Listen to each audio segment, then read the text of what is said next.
여러분 안녕하십니까? 12월 24일 주일 넘치는 우리 교회 매일 묵상 시작하도록 하겠습니다. 오늘 본문 말씀은 빌립보서 3장 1절부터 11절까지 말씀입니다. 성탄절이 이제 내일이고요. 오늘은 성탄 전야입니다. 보통 이제 예전 같으면 성탄 전야 되면은 새벽성도 돌고 뭐 중고등부나 청년부는 밤새 놀기도 하고 그랬는데 요즘에 사실은 그런 문화 자체가 많이 없어지긴 했습니다. 새벽성을 도는 것도 사실은 이제 뭐 민원도 들어오고 아파트여서 여러 가지 어려운 점들도 많이 있다고 합니다. 그럼에도 불구하고 성탄절이 주는 이 마음의 흐뭇함과 뿌듯함과 기쁨은 뭔지 모르게 남아있죠. 아련한 추억들도 있고 성탄절의 본질이 뭐냐고 물어보시고 막 이야기하면 그걸 모르진 않습니다. 그러나 성탄절이 주는 그런 왠지 모를 뿌듯함과 왠지 모를 기분 좋음 이런 것들도 많이 있습니다. 어릴 때 받았던 선물들, 또 친구들과 함께 지냈던 시간들, 새벽선을 통해서 즐거웠던 그런 시간들이 가득했던 성탄 전야와 또 성탄절이 아닌가라는 생각을 합니다. 여러분 모두에게 이런 성탄의 기쁜 소식이 정말 즐겁고 행복한 소식이 되었으면 좋겠다라는 생각을 해봅니다. 오늘 주일 예배에 성탄 발표회도 함께 진행하는데 많이 오셔서 은혜로운 시간 될 수 있기를 바랍니다. 오늘 본문 말씀을 한번 살펴보겠습니다. 오늘 본문에서 바울은 주 안에서 기뻐하라 라고 이렇게 이야기합니다. 전에 제가 빌립보서 처음 시작할 때 말씀드렸는데 빌립보서의 주제는 복음과 기쁨 이 두 키워드가 있다고 말씀드렸거든요. 바울은 계속 빌립보 교인들한테 뭐라고 얘기했냐면 기뻐하라 라는 거예요. 주 안에서 기뻐하라, 주 안에서 기뻐하라 이 얘기를 계속 했거든요. 3장에서 또 이야기를 하는 겁니다. 주 안에서 기뻐하라. 근데 바울 생각하기에 본인이 생각해도 너무 많이 했다 싶은 마음이 들었나 봐요. 그래서 뭐라고 이야기하냐면 3장 1절에 끝으로 나의 형제들아 주 안에서 기뻐하라. 너에게 같은 말을 쓰는 것이 내게는 수고로움이 없고 너희에게는 안전하니라 라고 이렇게 얘기합니다.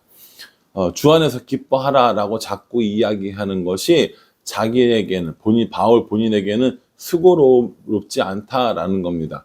왜냐하면 이렇게 기뻐하는 일을 행하는 것이 낭망에서 좌절해서 다시 그들을 찾아가고 격려하는 이거보다 낫다라는 것이죠. 또 이 사람들에게도 안전한 일이다라고 이야기합니다. 그러니 반복해서 이야기하고 또 같은 말을 하는 것이 나쁘지 않다라고 이야기하는 거죠. 저는 사실 이 말씀 듣고 굉장히 많은 위로를 받았습니다. 왜냐하면 저는 설교할 때 같은 주제, 같은 결론 혹은 반복되는 말들을 할 때가 많이 있습니다. 제가 생각할 때 그거 분명히 중요한 거거든요. 그래서 한 번 이야기하고 한 번 이야기하고 마지막에 한 번 더 이야기하고 끝으로 한 번 더 이야기하고 이런 식으로 자주 이야기할 때가 있는데 제 나름대로 그 본문의 핵심이라고 생각을 했고 또 그 설교의 중심이라고 생각하기 때문에 그렇게 이야기하는 겁니다. 그럼에도 불구하고 했던 말 또 하고 같은 말 또 하고 이런 것들로 인해서 저 스스로 마음이 부담될 때가 사실은 적지 않거든요. 근데 오늘 이 말씀을 읽어보니까 바울이 주 안에서 기뻐하라 라고 이야기하면서 같은 말을 쓰는 것이 오히려 수고를 더는 일이다 라고 이야기하고 성도들에게는 안전한 일이다 라고 이야기를 해 주십니다. 많은 위로가 되었고 같은 말을 한다고 부담스러워하지 말고 그것이 하나님의 말씀이라면 같은 말을 반복해서라도 올바로 전하는 것이 훨씬 더 중요하겠다라는 그런 위로를 다시 한번 얻게 됩니다. 혹시 여러분 제가 같은 말을 또 같은 주제를 반복해서 이야기한다 할지라도 그것이 우리에게 지금 중요한 말이기 때문에 그렇게 한다라는 사실을 이해해 주시고 또 그 말들을 잘 기억해 주시기를 특별히 부탁을 드리겠습니다. 감사합니다. 예. 이렇게 주 안에서 기뻐하라라고 하면서 몇 가지 당부를 하는데요. 첫 번째는 개들을 조심하라라는 겁니다. 개들을요. 2절에 보면 개들을 삼가고 행악하는 자들을 삼가고 몸을 상해하는 일을 삼가라라고 이렇게 세 가지를 이야기하거든요. 삼가라는 게 뭐냐면 조심하라라는 겁니다. 그래서 개들을 조심하라는 거예요. 여러분 개들을 왜 조심해요? 물릴까봐 조심하라는 겁니까? 아니요. 이 개라는 건 유대주의자들을 의미한다고 합니다. 유대주의자라는 것은 무엇이냐면 구원이 하나님으로부터 이루고 예수님을 통하여 이루어진다라는 사실을 인정하는데 100%가 아니라 거기에 인간의 공로, 선행들이 있다라고 하는 걸 이야기하는 거죠. 그러니까 이 유대주의자들은요, 하나님을 믿다가 이제 유대교를 믿다가 예수님을 통해서 구원을 받았는데 그 구원 이외에 율법도 지켜야 하고 할례도 지켜야 하고 이런 것들을 이야기하는 사람들을 유대주의자라고 부르는 겁니다. 예수님만으로는 충분하지 않다라는 거죠. 예수님도 믿어야 하고 율법도 지켜야 하고 또 할례도 받아야 되고 이런 것들이 이제 유대주의자라고 이야기하고 이미 사도행전 15장에서 이것에 대한 논의가 끝났음에도 불구하고 여전히 그러한 주장을 하는 사람들이 있었는데 그들을 가르쳐서 개라고 표현을 했다라는 거죠. 그래서 개들을 주의하라고 이야기하고 악을 행하는 자들을 주의하라고 이야기합니다. 또 몸을 상해하는 일을 삼가라라고 이야기합니다. 몸을 상해하는 일은 뭡니까? 우상 숭배하는 이 사람들이 자신의 몸을 상하게 해서 자신들이 섬기는 신들을 만족시키려고 했죠. 그래서 몸을 상하게 하는 일들은 우상 숭배자들을 가리키는 말입니다. 그러니까요, 유대주의자들을 조심하고요, 악을 행하는 사람들을 조심하고요, 또 우상 숭배자들을 조심해라라고 이야기하면서 진짜 할례자, 진짜 구원받는 사람이 누구인가라고 이야기합니다. 3절에 하나님의 성령으로 봉사하며 그리스도 예수로 자랑하고 육체를 신뢰하지 아니하는 우리가 곧 할례파라라고 이야기하는 거죠. 그러니까 진짜 할례를 받은 육체의 할례가 아니라 이 영혼의 할례를 받은 진짜 하나님의 구원받은 백성이 누구냐? 바로 우리다라고 얘기하면서 어떤 증거가 있느냐라고 이야기할 때 성령으로 봉사하고 그리스도 예수를 자랑하고 육체를 신뢰하지 않는 사람들, 그 사람이 진짜 할례를 받은 하나님의 백성이다라고 이렇게 말씀해주고 있습니다. 여러분들이 가지고 있는 어떠한 것들로 인해서 여러분들이 할례파라고 생각합니까? 내가 직분이 이거고, 내가 누구누구의 아들이고, 내가 교회에서 이러이러한 봉사를 하고, 그렇기 때문에 구원받은 백성이 됩니까? 아니요. 그렇게 이야기하면 그게 유대주의자인 겁니다. 내가 열심히 예배를 드리고, 내가 열심히 성경을 읽고, 내가 열심히 찬양을 하고, 그렇기 때문에 나는 구원받았어. 구원받은 백성이 될 거야.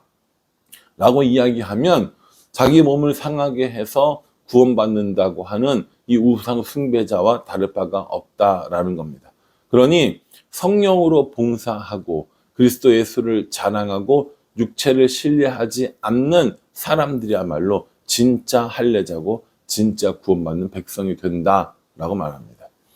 그러면서 바울이 뭐라고 얘기했냐면 육체를 신뢰하겠다고 나도 못지 않아 이렇게 얘기합니다. 사실은 이 사도 바울의 이 육체적인 이 스펙이 화려하거든요. 그 얘기를 이제 5절에 하는 겁니다. 나는 8일 만에 할례를 받고 이스라엘 족속이요 베냐민 지파요 히브리인 중에 히브리인이요 율법으로는 바리새인이요 열심으로는 교회를 박해하고 율법으로는 흠이 없는 자라라고 이야기합니다. 8일 만에 할례를 받았다. 이거 정통 유대인이라는 뜻이거든요. 뿐만 아닙니다. 이스라엘 족속 베냐민 지파. 여러분 베냐민 지파의 가장 걸출한 인물이 누굽니까? 바로 이스라엘 첫 번째 왕이었던 사울이죠. 그러니까 이 왕족이라는 거예요. 우리는 왕의 가문이야 이 얘기하는 거거든요. 그것뿐입니까? 히브리인 중에 히브리인 바리새인이고 교회를 박해하고 율법으로는 흠이 없는 그 정도의 스펙을 가졌어. 남들에게 충분히 자랑할 만한 스펙이 있어. 그런데 그리스도 예수를 위하여 이 모든 것들을 다 배설물로 여기겠다라고 이야기하는 겁니다. 육체적인 것들을 자랑할 만하지만 그런 것들을 신뢰하지 않고 오히려 그리스도를 위하여서 모든 것을 배설물로 여기는데, 왜 그러냐면 그리스도를 아는 지식이 가장 존귀하기 때문이다 라고 이야기합니다. 8절 말씀에 보면요, 또 모든 것을 해로 여김은 내 주 그리스도 예수를 아는 지식이 가장 고상하기 때문이라. 내가 그를 위하여 모든 것을 잃어버리고 배설물로 여김은 그리스도를 얻고, 이렇게 얘기합니다. 내가 가지고 있는 육체적인 것들을 자랑하는 것이 아니라 그리스도 예수를 아는 지식이 가장 고상하기 때문에 그런 것들은 다 배설물로 여겼어. 그렇게 함으로 예수 그리스도를 얻게 되었다라고 고백하는 바울입니다. 여러분, 우리는 이 세상을 살아가는 일에, 또 신앙생활을 하는 일에 저마다의 이런 스펙들을 쌓으려고 노력합니다. 근데 정말 성경은 우리에게 스펙이 중요한 것이 아니라 하나님과 나와의 관계, 내가 예수님과 동행하는 삶이 있는가를 먼저 살펴보라고 합니다. 그 스펙에 가리워져서 예수님을 잃어버리고 살아간 것은 아닌지, 나의 봉사, 나의 직분, 나의 사역, 나의 이런 헌신들이 그리스도를 아는 것보다 더 높아진다면 우리는 배설물들을 안고 기뻐하는 사람들과 다를 바가 없다라는 겁니다. 바울은 분명히 육체적으로 충분히 자랑할 만한 사람이었습니다. 그러나 자랑하지 않겠다라고 하면서 오히려 하나님이 주시는 이 구원, 그리고 예수님을 통한 이 믿음이 더 존귀하다라는 것을 우리에게 설명해 주고 있습니다. 믿음으로 말미암는 의의를 이야기하면서 내 육체의 자랑 혹은 내 노력의 결과가 아닌 구원을 우리에게 알려주고 있다라는 것입니다. 오늘 이 말씀은 참 우리에게 많은 교훈을 주는 것 같습니다. 주 안에서 기뻐하며 살아가야 하는 것은 물론 이러니와 믿음으로 얻어지는 이 의에 대해서, 또 육체를 신뢰하는 것이 아니라 육체를 자랑하는 것이 아니라 그 모든 것들을 배설물로 여기는 삶을 우리에게 말씀해 주고 있기 때문입니다.